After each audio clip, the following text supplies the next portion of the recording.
Here in America, the Volkswagen Jetta is the company's most popular model. I mean, consistently, sales-wise, they sell about 10,000 of these every month. So an all-new version, that's a really big deal. And today, I'm just outside of Raleigh, North Carolina, when we're filming the all-new 2019 Mark 7 Jetta. So has Volkswagen given this car enough changes to warrant a look if you're in the market for a compact car? That's what we're here to find out.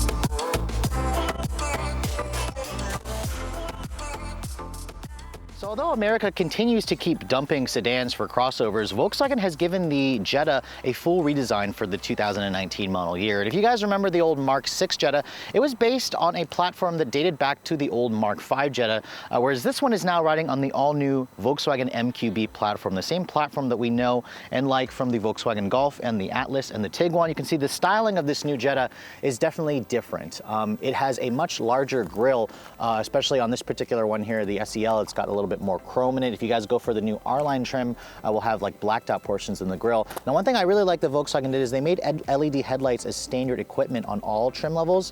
This particular one has an upgraded LED projector because it's the SEL trim. Down here, you're also going to get fog lights on the R-Line and up trims, which are just a halogen fog light. And overall, the design is a lot more upscale. It's a very mature design. Volkswagen has really kind of been playing it safe with their designs. They definitely don't do the crazy styling that's kind of wild like the Civic hatchback or the new Toyota Corolla hatchback. But overall, I think this car has a very elegant, clean, very Germanic look that's going to age particularly well. Now, this car, when it launches, will be available in 5 trims.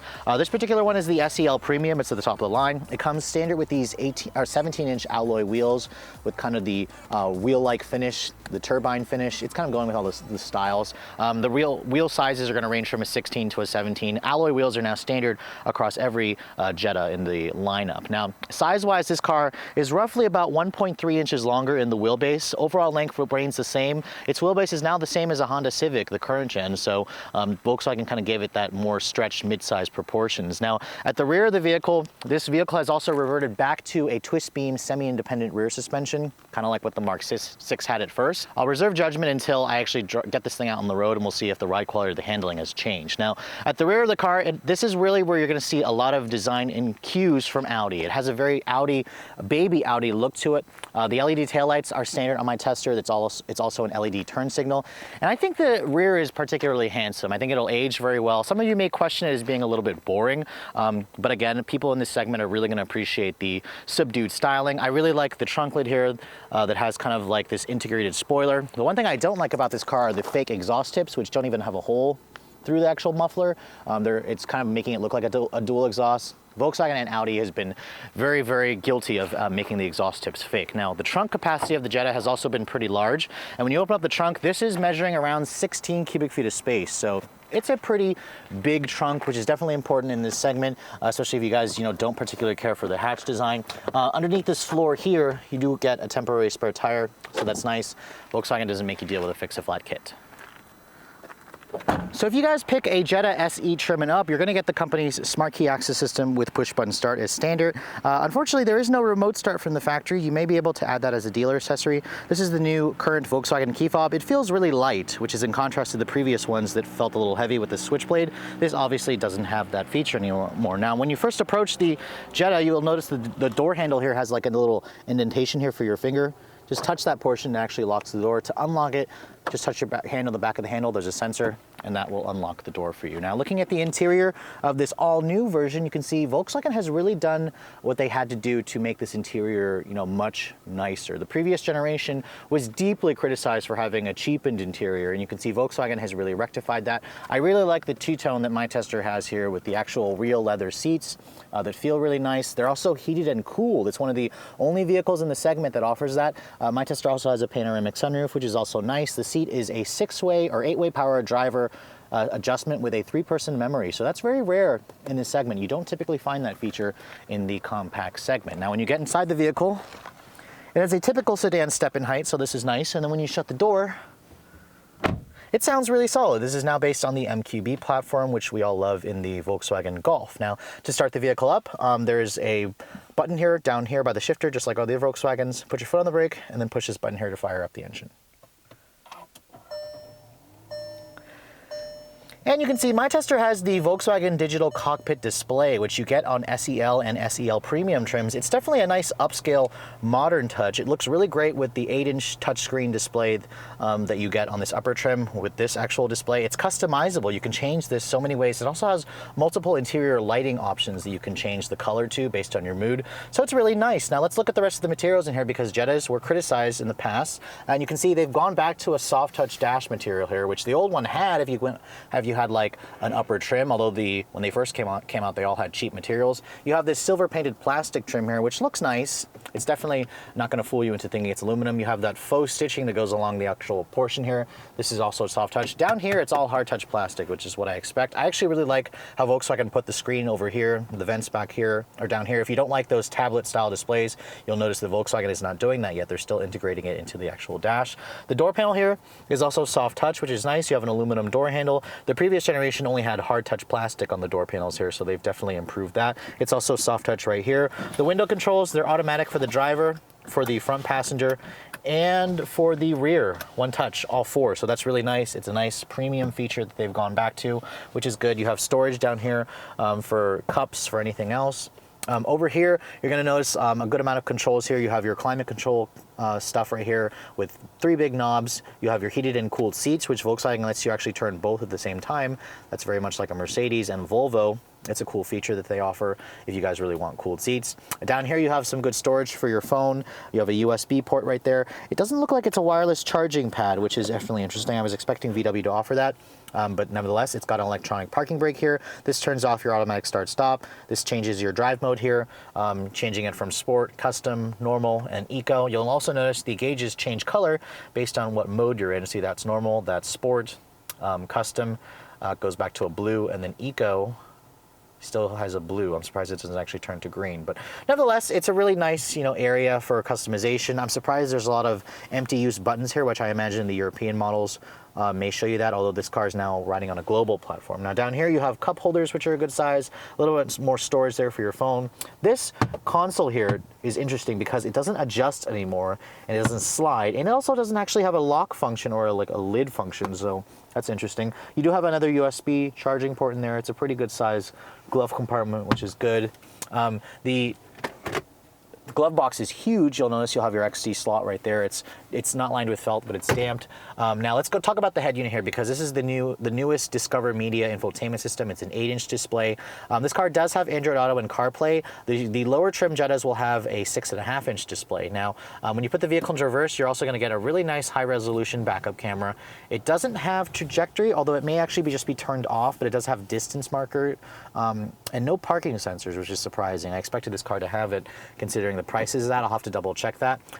When you go to the actual menu display here, you can see there's all your different sources and whatnot. It's a really good touchscreen response. It's really quick. It's really fast. When you tap the nav display here, you'll notice the navigation display is over here. Now, if you want to make this a little bit smaller, you can actually make the entire screen the nav if you just push this little view button here, or you can also push this button here and show all your information. I like to have the TAC and the speedo, which is why I go for this view. Now, if you don't want the nav here, just tap this button here like other Volkswagens. It basically brings the nav from over here to over here. And you can see here, the nav display is quick to respond. It's been updated in terms of the graphics. I really like it. I think Volkswagen's head unit is one of the best in the business. The radio display here, I also really like the graphics they give you. Really quick to respond, easy to navigate. Go to here to settings to change, your different sound settings. If you go here to car, it shows you your trip computer information, and you can turn off the stability control from this button over here.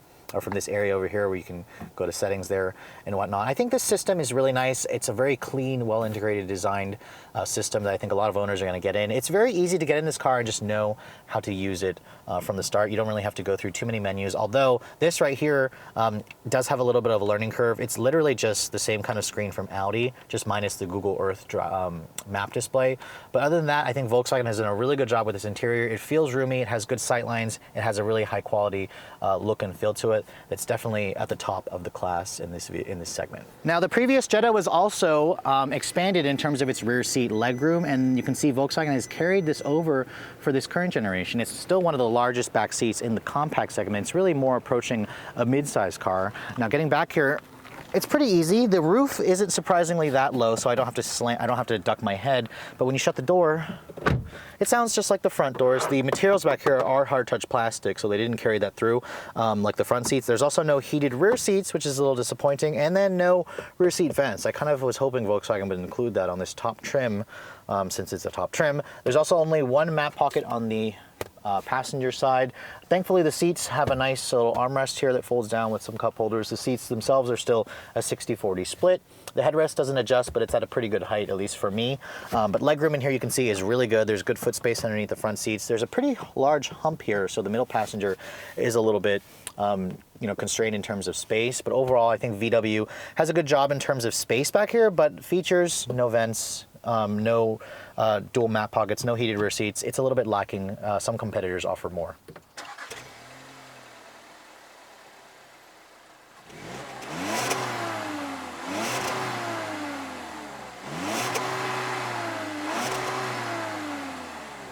So under the hood of the new Jetta, I'm going to notice a couple of things here. First of all, the damn hood is really heavy, and Volkswagen has gotten rid of the struts. I don't believe the Mark 6 had struts either. Instead, you have a prop rod, so hold on a second while I actually put the prop rod up. But when you put that prop rod up, what you're gonna find is just one engine choice under the hood of this all-new Jetta, which is definitely a stark contrast to what they used to do previously.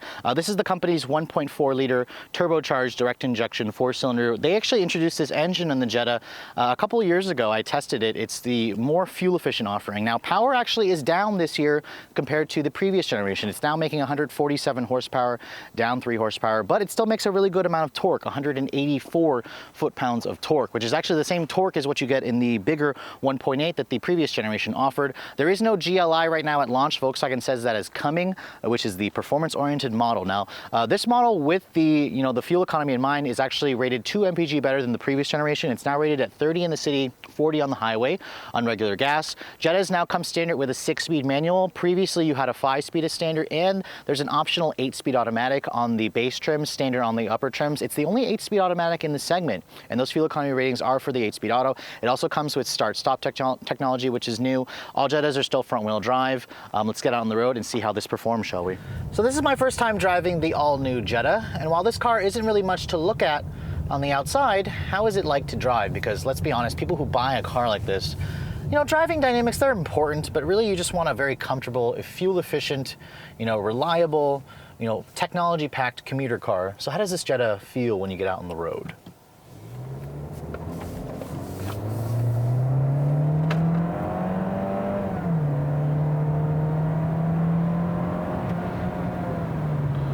Okay, so remember, as I said earlier, this is the only car in the segment that comes with an 8-speed automatic. It's a Volkswagen in-house design unit.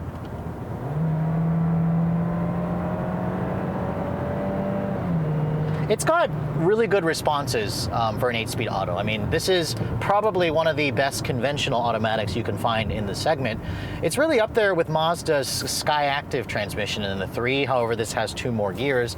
And this car also comes standard with a 1.4-liter turbo engine. So there's a lot of torque down low at just 184 pound-feet. It's got a very broad torque curve. And even though it only has 147 horsepower, it's got pretty good power for a vehicle like this. I mean, you don't expect something like this to be mind-blowingly fast, and it's not. Acceleration is just fine. It feels like it gets to 60 in under 8 seconds, which is going to make most people happy. Now, Jettas, the previous one, weren't really as fun to drive as their predecessors. This one is now on the MQB platform, which is a lovely platform on the Golf. However, it doesn't have an independent rear suspension, which is surprising. Now, my first impressions of the handling, the steering in this car is very light. you know, typical numbness. It's an electric power steering, although it's quick enough. The car has a lot of body lean. It's got a very softly sprung suspension. Now, I haven't driven the R-Line model yet. That one is supposedly a little bit more sporty. It's got like a electronic limited slip differential, which will be nice in helping it put the power down. But, I mean, overall, the engine itself also sounds pretty good. Good responses. You know, it's nice that it has an actual engine growl to it. Reminds me a lot of the 1.4 that I drove in the previous generation. It's a really well-matched engine for the power band. Now, the ride quality in this car, as I said, was definitely on the softer side. And, you know, I don't really notice the handling, you know, as much, even though it's got a limited, or it's got a semi-independent rear suspension. Mostly, I just feel like the Jetta was tuned to be more of a comfortable commuter car. It's not going to, you know, blow your mind off the door or blow your mind away with its great handling responses. Volkswagen markets the Jetta to be a more comfortable alternative to the Golf, and you can definitely tell it's a quiet car as well. The interior is really quiet. There's not really any road noise. This is a lot quieter and better riding than the last Corolla that I drove. It's really matching the Honda Civic. I do feel like the Civic is sportier, which is what I prefer, and same with the Mazda 3. But this kind of has that grown-up feel that the Corolla is lacking. So if you guys want that, you're really going to find a lot to like with this car.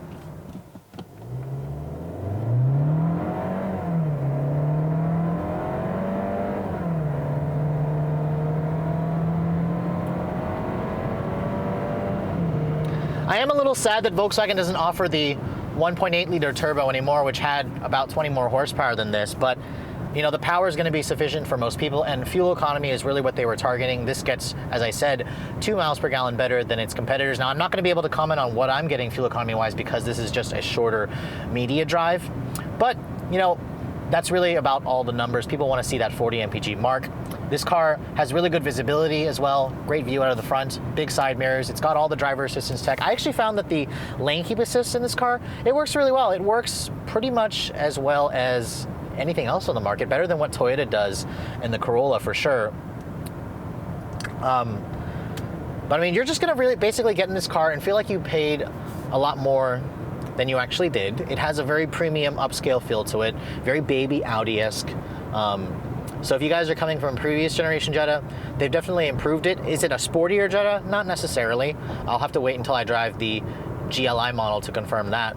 But it's a really pleasant driving car that's easy to live with. It's roomy. It's got a comfortable seat. They're heated and cooled. You have panoramic sunroof. I mean, Android Auto, Apple CarPlay. I mean, what more could you really want in this segment of vehicle, especially for the price that Volkswagen is asking for this particular fully loaded model? And really, it's still more fun to drive than a crossover, and we'll just have to wait and see how Volkswagen sales have done.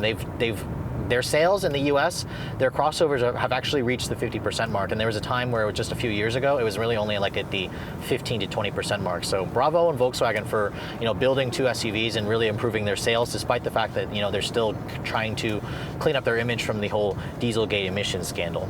So although the Jetta has consistently been Volkswagen's best-selling model in the past, that's actually no longer the case. If you look at their sales targets back in March of 2018, they actually sold only about 5,500 Jettas. That's almost a 50% reduction in terms of numbers compared to the same year last year, and that's really because Volkswagen's crossovers are booming. The Tiguan and the Atlas have outsold this thing. However, I will say that the old Jetta probably didn't do well in terms of sale because there's a new one that's coming out, and a lot of you are probably waiting for that. So after driving this all-new one, is it actually worth the wait? I have to admit, this car surprised me. It's got a really refined driving dynamic that I think a lot of people are going to love about this car.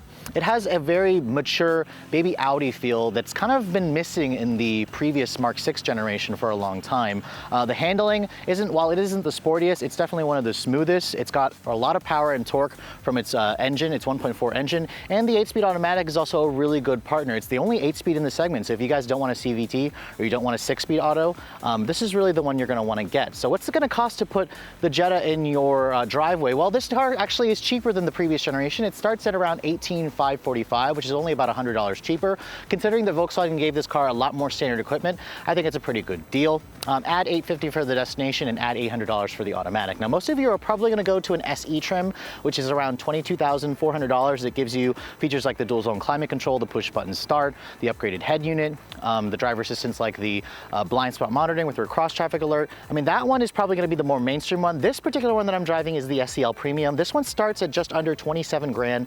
It gives you things like full speed range adaptive cruise control, front assist with automatic braking, which is actually standard on SE trims and up.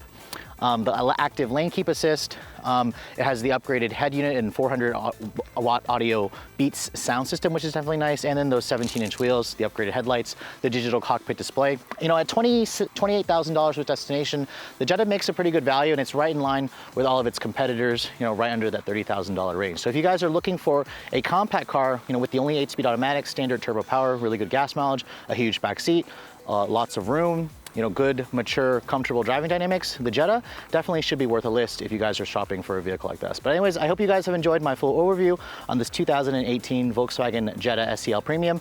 If you're also looking to see the latest cars I'm testing, make sure you follow me on Instagram at Redline_reviews, like us on Facebook, and if you haven't done so, please subscribe to the Redline Reviews YouTube channel for all the latest reviews. Thanks so much for watching, guys. I'll catch you all in the next video.